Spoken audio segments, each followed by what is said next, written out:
সুস্বাগতম সবাইকে। আমি সুকুমার দেবনাথ আপনাদের সামনে আমার ইউটিউব নিয়ে দু চার কথা বলতে এসেছি। বিষয়টা আগেও আমি একটা ইউটিউব করেছিলাম, বেশ বেশ আগে, লোকসভার পরপরই সম্ভবত। আমার একটা প্রশ্ন আসছে আজকে বাংলাদেশের এই পরিস্থিতির উপর দাঁড়িয়ে। আমাদের একটা প্রশ্ন এসছে, আমি যেটা ছোটো ইয়েও করেছি, যে তাহলে কি বাংলাদেশের সঙ্গে জনবিন্যাস, অর্থাৎ যে জাতিতত্ত্বের ভিত্তিতে দুটো দেশ স্বাধীন হলো, মুসলিমরা একদিকে থাকবে, তাদের জন্য আলাদা রাষ্ট্র হলো পাকিস্তান, আর একদিকে ভারত হলো হিন্দুদের জন্য। প্রশ্নটা আমি তুলছি না, ওখানকারই ইউটিউবে তো বহু বহু ব্যক্তির বহু রকম কথা হয়। সেখানে একজন পরিষ্কার যুক্তি দিল যে কেন হিন্দুরা এখানে থাকবে, বাংলাদেশে তো হিন্দুদের থাকার কথা না, এটা তো পূর্ব পাকিস্তান। দ্বিজাতিতত্ত্বের ভিত্তিতে ভাগ হলো, মুসলিমরা মুসলিমদের জন্য আলাদা রাষ্ট্র পেল, হিন্দুরা হিন্দুদের জন্য রাষ্ট্র পেল, তাহলে বাংলাদেশে হিন্দুরা কেন থাকবে? আবারও বলছি, এটা আমার কথা নয়, কিন্তু ওখানকারই একজন বুদ্ধিজীবীর কথা। এই মুহূর্তে নাম টানতে চাইছি না, যাই হোক, তার কথাতে আমার মনে হলো যে যৌক্তিক।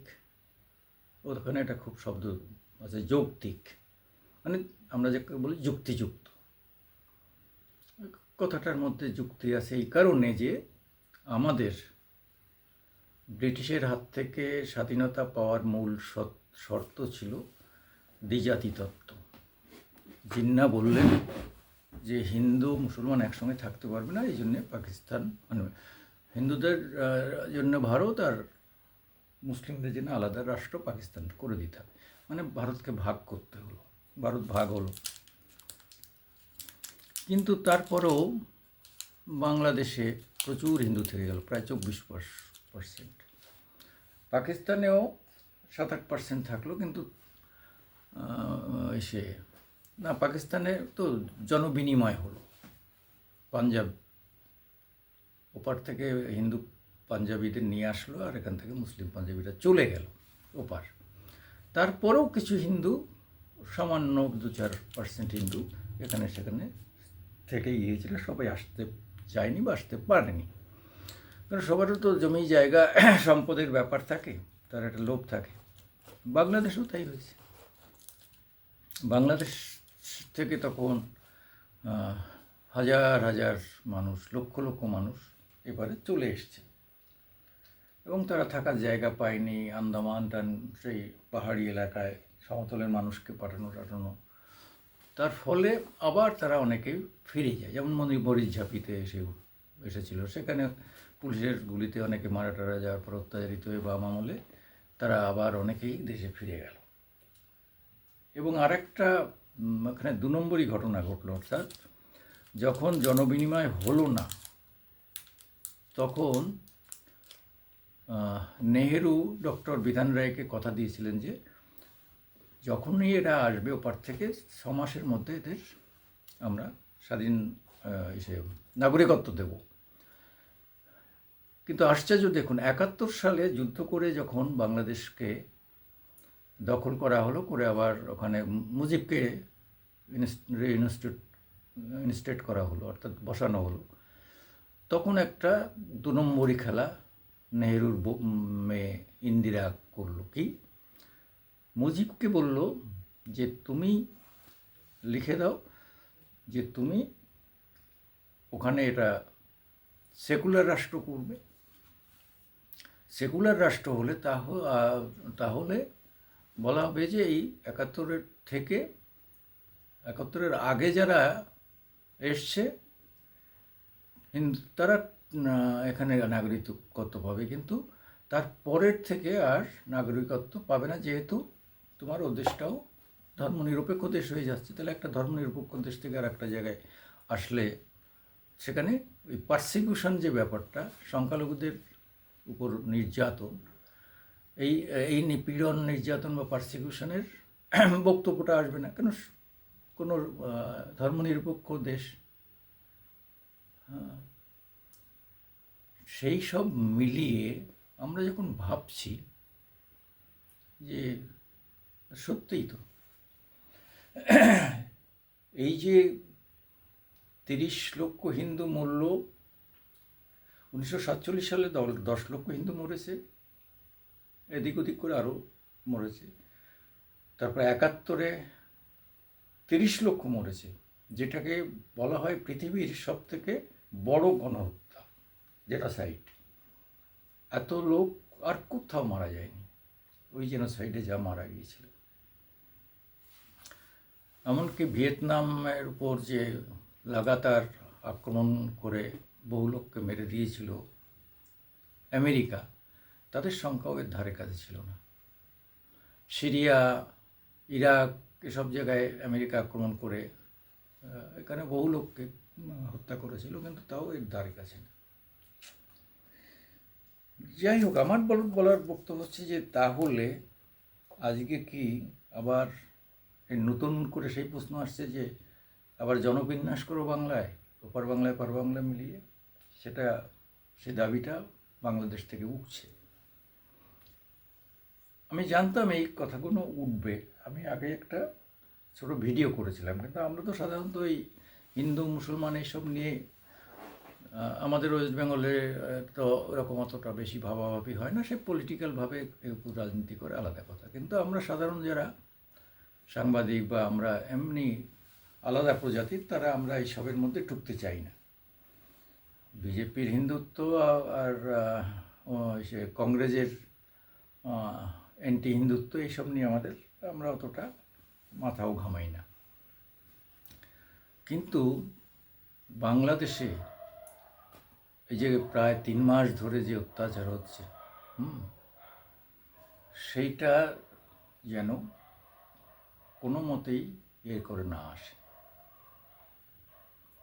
এই যে বারবারই হচ্ছে, এটা আবার একটা নতুন ধরনের প্রেক্ষিত তৈরি করেছে। এখন যদি সত্যি সেরকম ধরনের কিছু ঘটে, তাহলে কি হবে? বলো? তাহলে এখন যারা হিন্দুরা অত্যাচারিত হচ্ছে বলে এখানে কিন্তু কেউ মিছিলও করছে না, কেউ এটা নিয়ে মাথাই ঘামাচ্ছে না।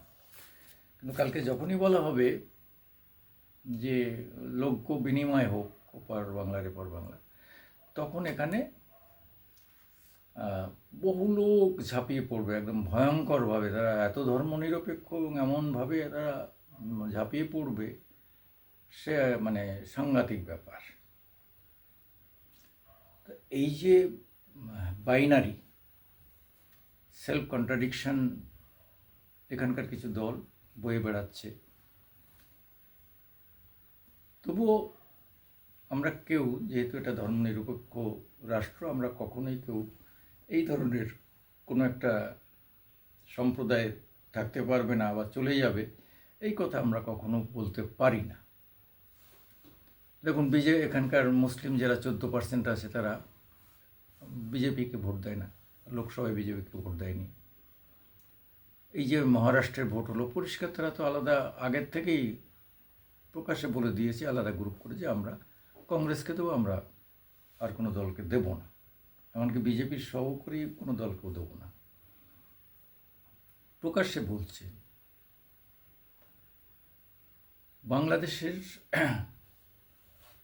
বাংলাদেশে যেমন আজকে হিন্দুরা মানেই আওয়ামী লীগ, অথচ বিএনপিতে হিন্দু নেতা আছে, অন্যান্য জায়গায় হিন্দু নেতারা আছে, গোবিন্দবাবু আছেন, উকিল মানুষ, তারপর আরও 2-4 জন যারা আছেন, তারা অনেকেই প্রকাশ্যে বড় বড় নেতা আছেন হিন্দু। কিন্তু মুসলিমদের একটাই কথা, মানে হিন্দু মানেই আওয়ামী লীগ।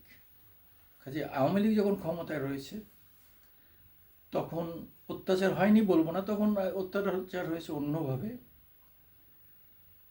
এনিমি প্রপার্টির নাম করে এখানে যারা চলে এসছে, তাদের প্রপার্টি তাদের ভাইদের কাছ থেকে জোর করে দখল করেছে আওয়ামী লীগের লোকেরা, সে এক ধরনের নির্যাতন হয়েছে।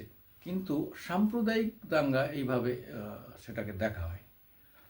কিন্তু বিএনপি যখনই এসছে তখনই দাঙ্গা হয়েছে। 2002-এর পরে প্রচুর, সব থেকে বেশি হিন্দু তখন খুন হয়েছিল, প্রচুর খুন হয়েছে। হাসিনার আমলেও অনেক জায়গায় এরকম খুনোখুনির ঘটনা ঘটেছে। তবে যাই হোক, আসল কথাটা বলতে যেটা চাইছি যে ওখানে যদি হিন্দু মানেই সব ট্যাগ লেগে গেছে যে আওয়ামী লীগ, তাহলে এখানেও মুসলিম মানে আওয়ামী লীগ, মুসলিম মানে কংগ্রেস, ওয়েস্ট বেঙ্গলে বাদ দিলে অন্যান্য স্টেটে মুসলিম মানেই কংগ্রেস, এ একটা ট্যাগ লেগে আছে। কিন্তু এই যে পরিবেশগুলো আস্তে আস্তে আস্তে আস্তে দূষিত হয়ে আসছে, পার্শ্ববর্তী একটা রাজ্যে যদি একটা ঘটনা ঘটে তার প্রভাব পার্শ্ববর্তী রাজ্যে পড়ে, তাহলে আজকে আমার ওপার বাংলার এইসব নেতাদের বক্তব্য ধরেই বলছি যে আপনারা কি এটা চান যে হিন্দুরা ওখানে থাকবে কেন মুসলিম কান্ট্রিতে? তাহলে আমরাও কি সেই কথা বলবো যে তাহলে এখান থেকে মুসলিমদেরও নিয়ে যান? কি সেটাকে রাজি হবেন? বলবেন যে না, রাজি হবেন না, বা আমরাও রাজি হব না ওইভাবে তাড়িয়ে দিতে, কাউকে বলবো যে তুমি চলে যাও। কিন্তু কথার কথা বলছি, যদি তাই হয় তাহলে কী হলো? আবার আমরা সেই 76-77 বছর পিছিয়ে গেলাম, সেই আবার ব্রিটিশ আমলে চলে গেলাম। সেই পরাধীন ব্রিটিশের আমলে যেভাবে আমরা লড়াই করছি ব্রিটিশের সঙ্গে, এখন আবার নিজেদের মধ্যে সেই গোলমাল করে সেরকম একটা জায়গায় চলে যাও। সবাইকে এটা ঠান্ডা মাথায় ভাবতে বলছি। উগ্রতা দিয়ে কিছু হবে না। ধর্ম যার যার মনে থাকবে, সে তার ধর্ম আচরণ করবে, কিন্তু ধর্ম মানে এই নয় যে অন্য কোনো সম্প্রদায় এখানে থাকতে পারবে না, তাহলে আমরা ধর্ম পালন করতে পারবো না। এটা তো হয় না। হয় যেখানে এককভাবে মুসলিমরা আছেন, কিন্তু মিশ্র যে জায়গায়, সেখানে তো এটুকু মেনে নিতে হবে। আর না মেনে নিলে তাহলে তার প্রতিক্রিয়া তো অনেক রকমভাবে হতে পারে। দেখা যাক কতদিন এভাবে বাংলাদেশে সংখ্যালঘুদের উপর অত্যাচার, এবং মানে ওখানে তো মানে একদম পুরো অ্যানার্কিজম যাকে বলা হয়, যে আমরা আগে মৎস্যান্যায় বলতাম এবং নৈরাজ্য বলতাম, ওখানে তাই চলছে। তাই যদি হয় তাহলে আজকে ভাবুন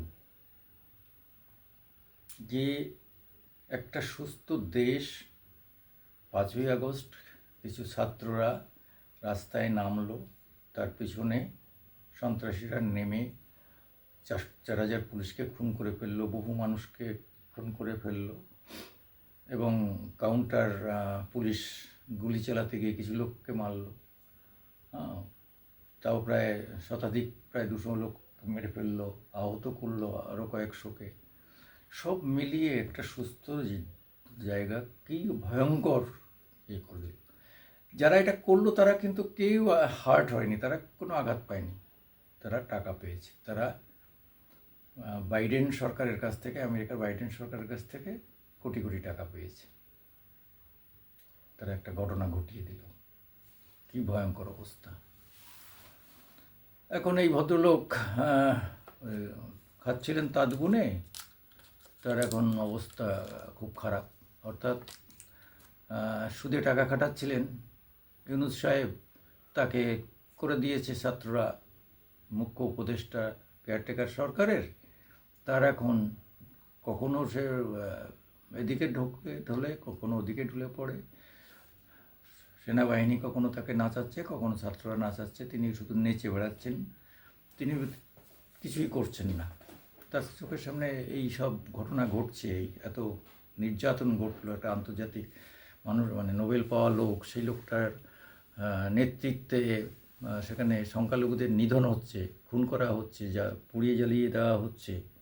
তিনি ভাবছেন যে কী কৃতিত্ব, এগুলো তো তাকে বুঝতে হবে। মাহফুজ আলমকে নিয়ে বাইডেনের সঙ্গে দেখা করা, একটা সন্ত্রাসীকে জেল থেকে বের করে, এসব আসবে। তবে সময় সামনে আসছে, সুদে আসলে তুলে নেওয়া হবে। আর 53 দিন, গুনে গুনে আর 53 দিন। যাই হোক, আমি সুকুমার দেবনাথ, আমার মামাটি মানুষ ইউটিউবে আপনাদের একটু শেয়ার চাই, লাইক চাই এবং কিছু সাবস্ক্রাইব করে আমাদের সাহায্য করুন।